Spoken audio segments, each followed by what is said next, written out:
been working with Tikwa for a couple of years now, and I'll explain a little bit more as I go on. My topic today is understanding my authority, the power of knowing. Um, I'm an author, so I like great titles.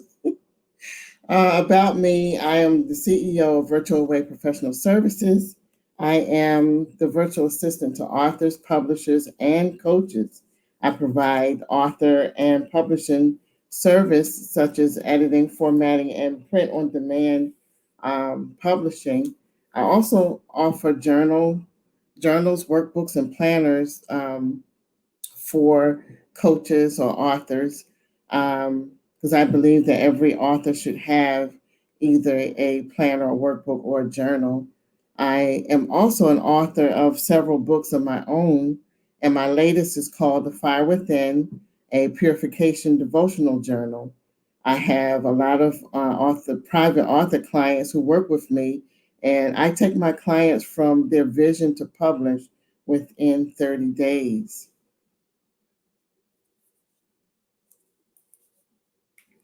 My authority is after a lot of coaching, I realized that because I was an author, people started coming to me to write and publish their books. So that became my lane.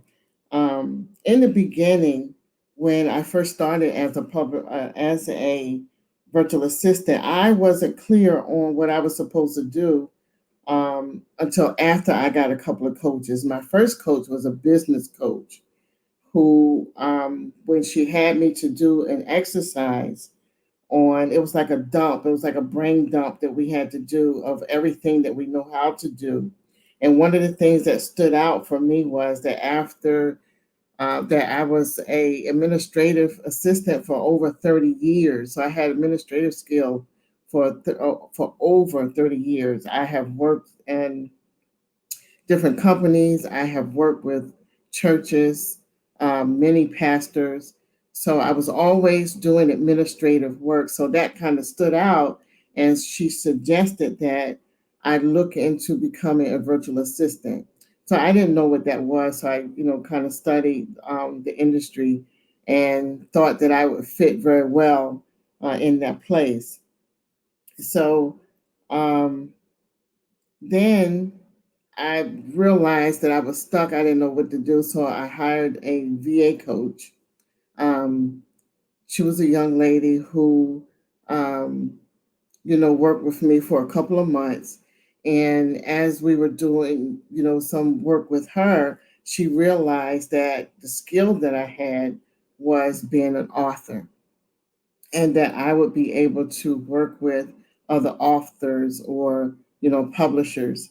And so that's where I started trying to, work in that field until I met Tikwa.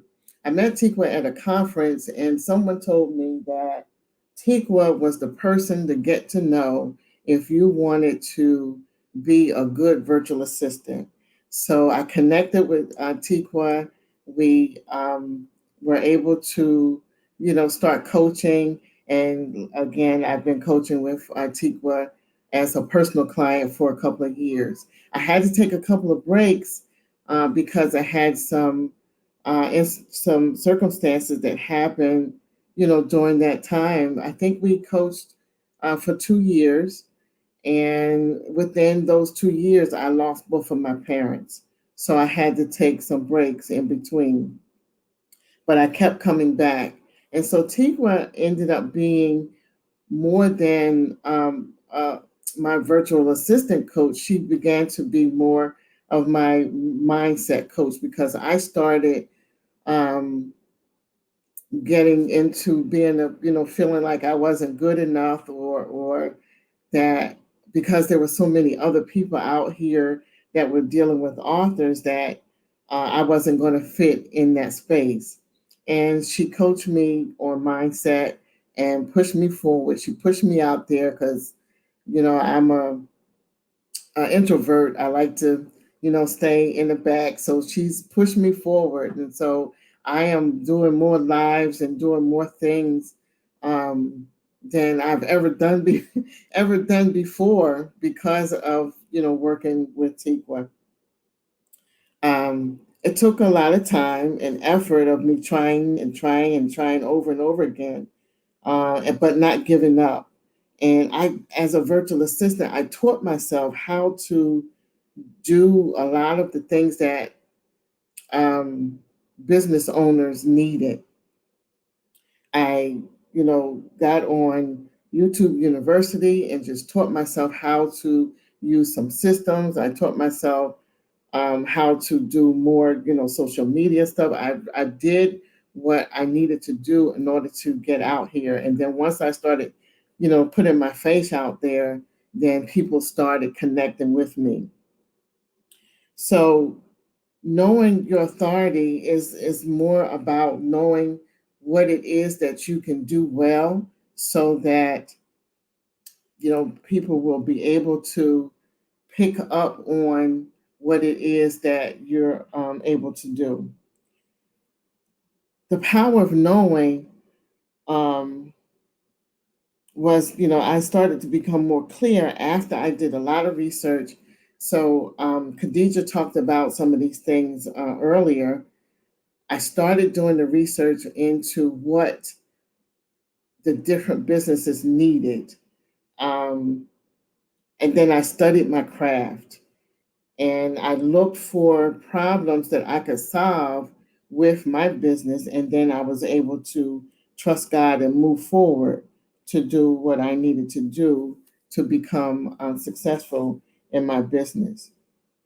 I had to understand who it was that I, needed to serve, which was the most important thing that Tikwa teaches about, is knowing who our audience is, knowing um, who we're going to be serving.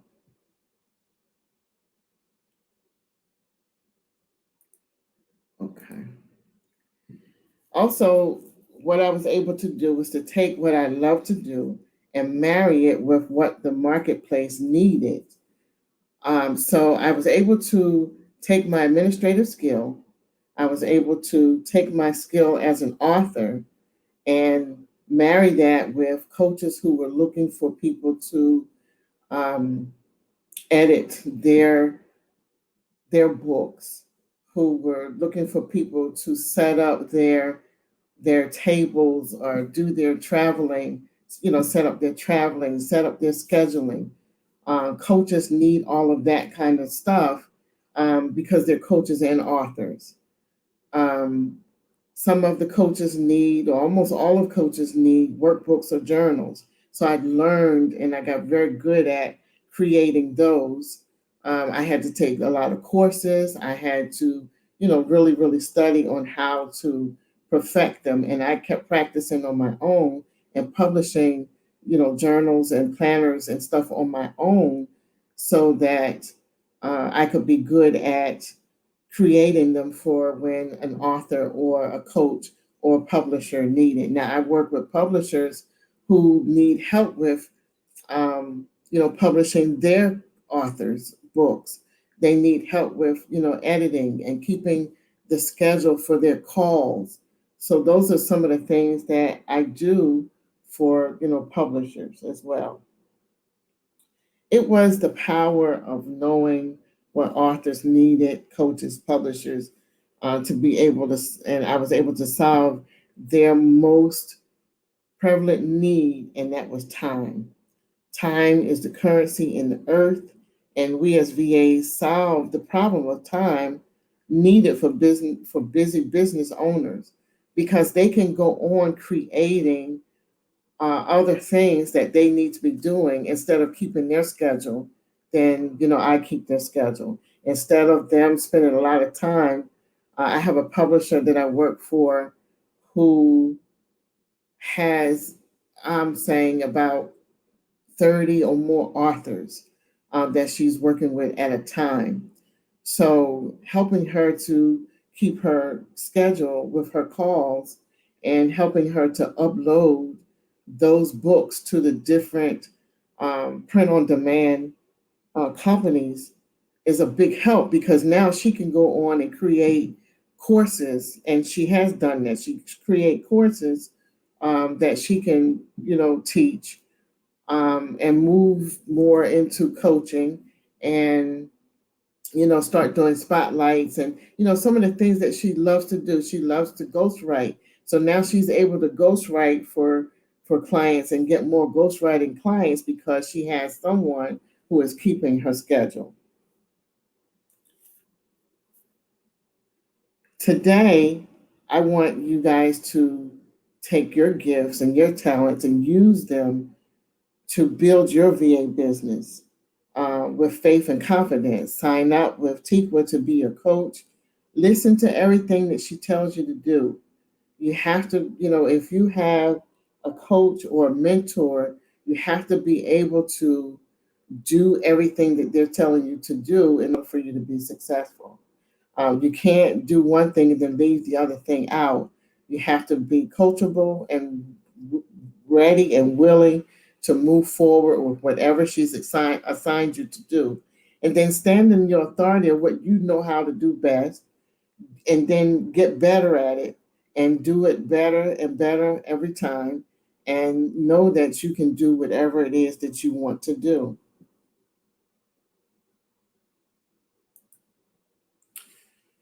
I have a quote that says, "No one is more cherished in this world than someone who listens, who lightens the burdens of another." And that is what we as virtual assistants do in this space. We lighten the burdens of others. So I hope that those of you who are, um, interested in becoming a virtual assistant and starting a virtual assistant business, that you will do so today. You sign up today, and know that what we do is more important than just keeping calendars or, doing social media. It's more to it than that. We are actually helping business owners lighten their burdens, because new business owners, as well as um, seasoned business owners, they get stressed out because they have so much on their plates.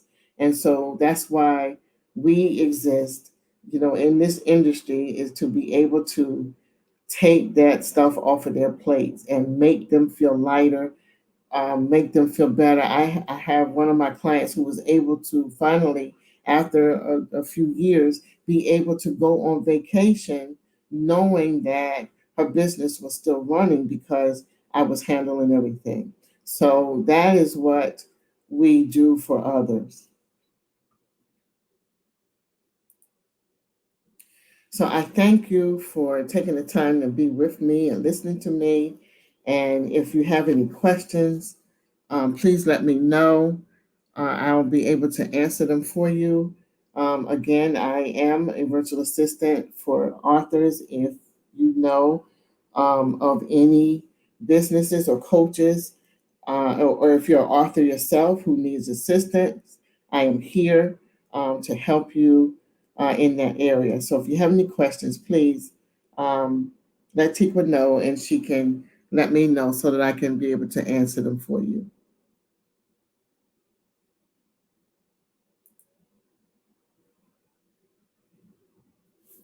I can't hear you, Tikwa. Here we go. I keep forgetting to unmute my mic. Great presentation, Shirelle, and great story. I know that we worked together for a while, and I know your journey. And the one thing I can say about Shirelle is that she does not give up. It doesn't matter how many hurdles or obstacles that got in her way. It's one thing I can say about Shirelle. She'll text me. She was like, "Tikwa, I'm going through this, but I'm not giving up. I'm pushing. I'm pushing through." And I'm like, "That's what you do." But at the same time, we still have to take care of, family needs or our needs, and do self-care. We can't kill ourselves for the business. God gave us the vision, right? He's going to order our footsteps. And sometimes we do have to take a step back and then move forward. So Shirelle did just that, and now look at her. She's booked out with clients, and she's calling me to, "Well, I'm so busy." That's what we're supposed to be, right? Busy. So I love hearing her story. I love the clients that I work with because we just form a relationship afterwards. It's not like after this you're coaching, you're gone. I bring them on here to push them, right, so that they can do more. Push them in front of the audience so that they can speak and talk to the world and tell people about their journey, about them being a virtual assistant. Because we need people to inspire us sometimes, when we are ready to give up. So, is there any questions? Okay, let's see. Tracy said, "Wow, that's awesome! Vision to publish in 30 days."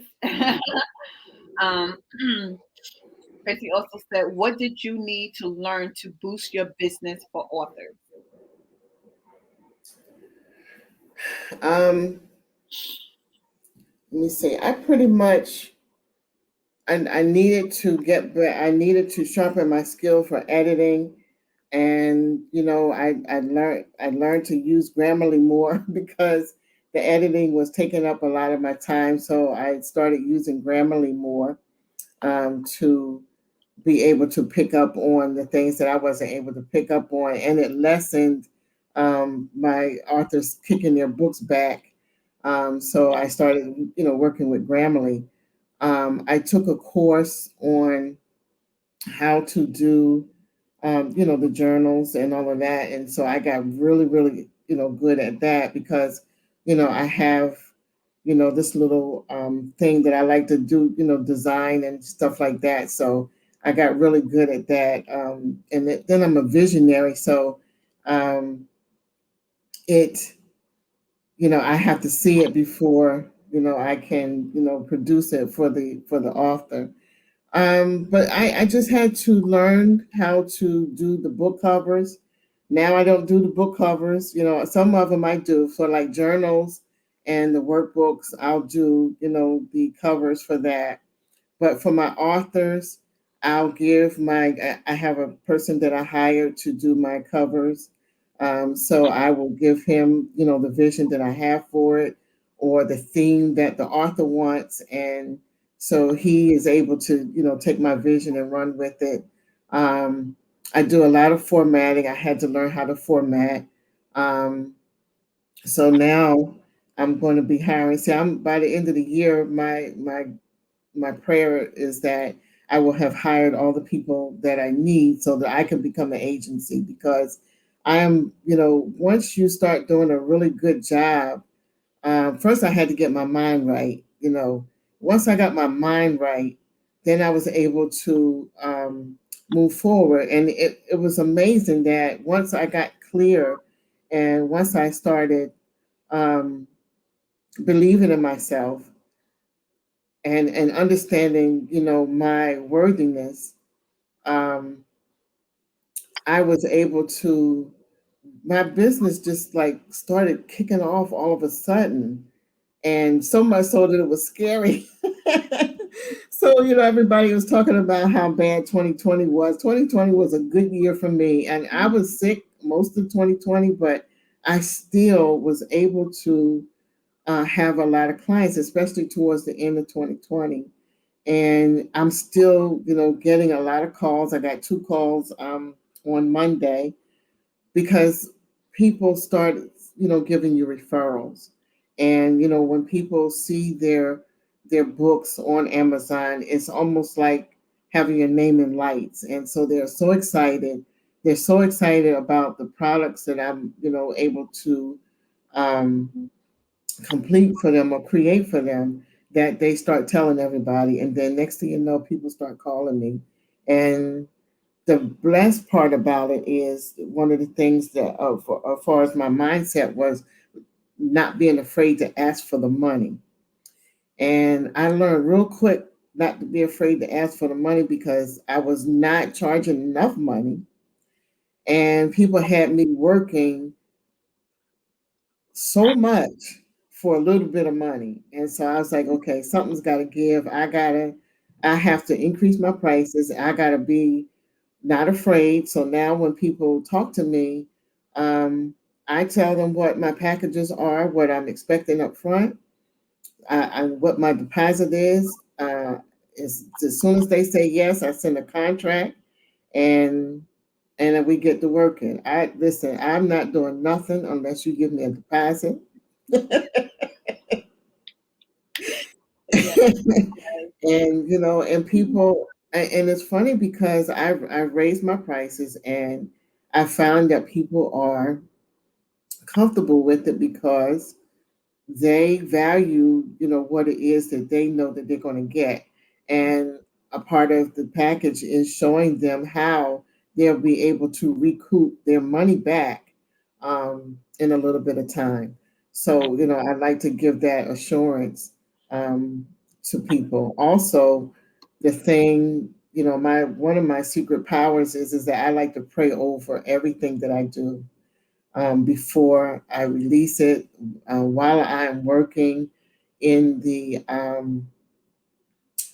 while I am, creating, in the midst of creating, I pray over it so that God can give me the vision for my project. So that keeps me going, and I'm excited about that. And I'm always so excited to see the author, you know, and when in my workshop, I'll be talking more about journals and journal creation and stuff like that.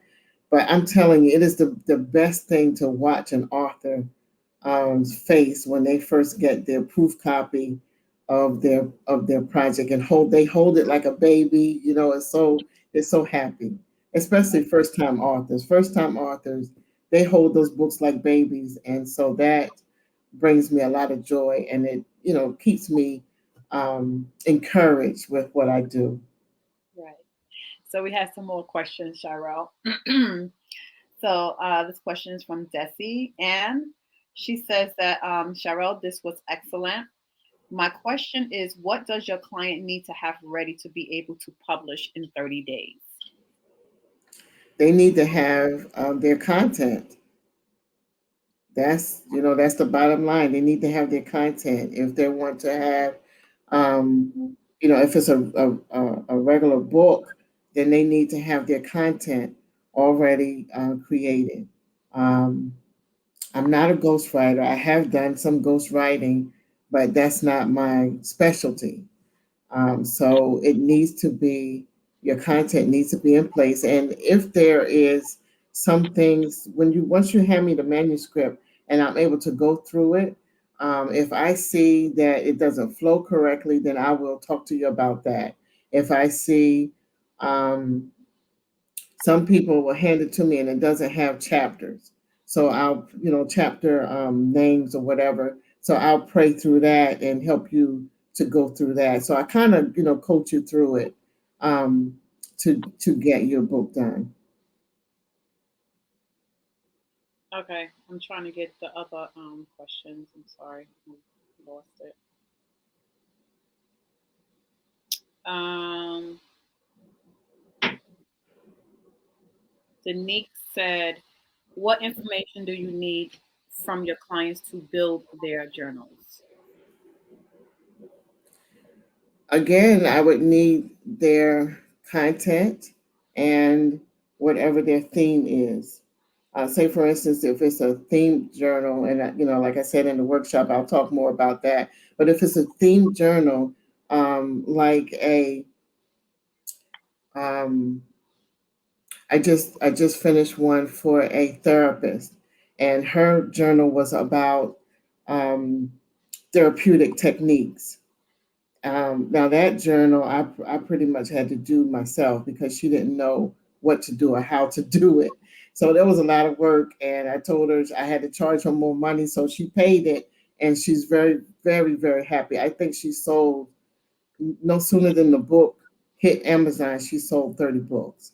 Wow. Wow. So that's how happy she is about it. And I have another one that I just finished yesterday for a woman who runs a kitty spa here in Philadelphia.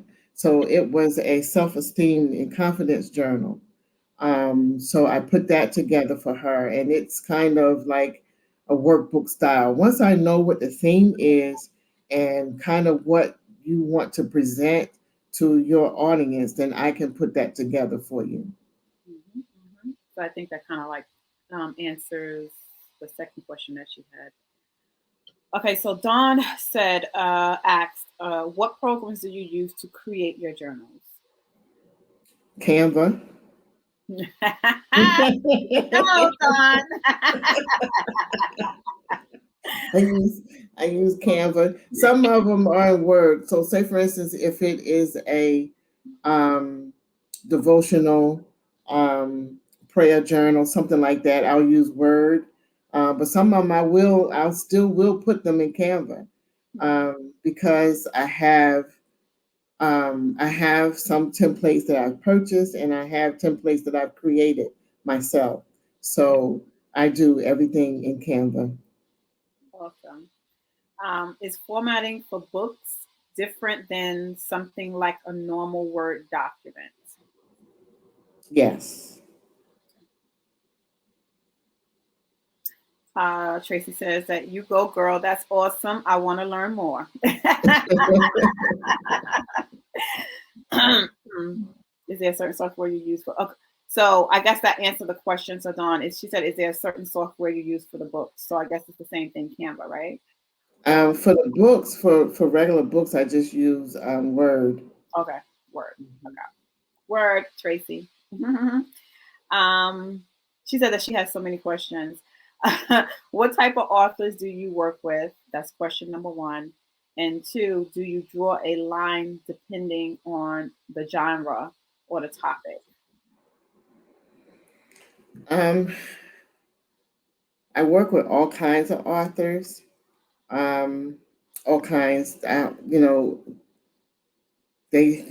of them are businesses, some of them are just people who want a book. The client that I just took on Monday, she does um, spiritual reflections every day, and she was just doing them in her phone for like a year. And so the therapist told her about me and told her that she needed to put those reflections in a book. And so she immediately called me and sent her deposit. And, I'm going to be putting them in a book form for her. I have worked with poets, um, business people. So it's all kinds. Now, I will probably draw the line if it's anything that is like pornography, that kind of stuff. I would never do any of that kind of stuff. Mhm. Just clean, wholesome, clean, wholesome books is what I'll be. Is what I work with, and that's I've never had anybody to, you know, offer me to do anything that was crazy. I have just the furthest client that I've ever had was in Nigeria. I had an author in Nigeria. His sister passed away, and he, talked a lot about health. So he created this book to teach people how to better take care of themselves to keep from getting cancer. So he was like the furthest person that I've ever worked with. Mhm. Awesome, awesome. So I just wanted to also say that Shirelle, I invested in Shirelle as well. And I'm proud to say that my planner is out there that Shirelle put her hands on. And it's called Goal Setting Planning, Intentional Goal Setting for Virtual Assistant. So Keisha will put that link in there. So if you're interested in the goal setting planner, please go ahead and purchase that planner, because it's an awesome planner. It has a lot Yeah. of things in it. So we went through the whole thing. I was like, I don't know what to put in there, Charles. And then I just started thinking about the things that I do and how I do it, and just kind of like all fell in together. And then she gave me some other ideas to put in there as well. So she is awesome to work with. So if you are a coach or you are an author, Shirelle is the one that you want to talk to in regards to your books, or even a journal or planner that you want to create for your business as well. I You can check out my planner. You can see her work. Yeah, I have a workbook that Keisha and I worked on together that I'm going to be offering, for 30% off. Um, So you guys can, go over and get that. So, but when I, get ready to do my workshop, I'll put all the links that's necessary in the chat so that you guys can take advantage of that. All right.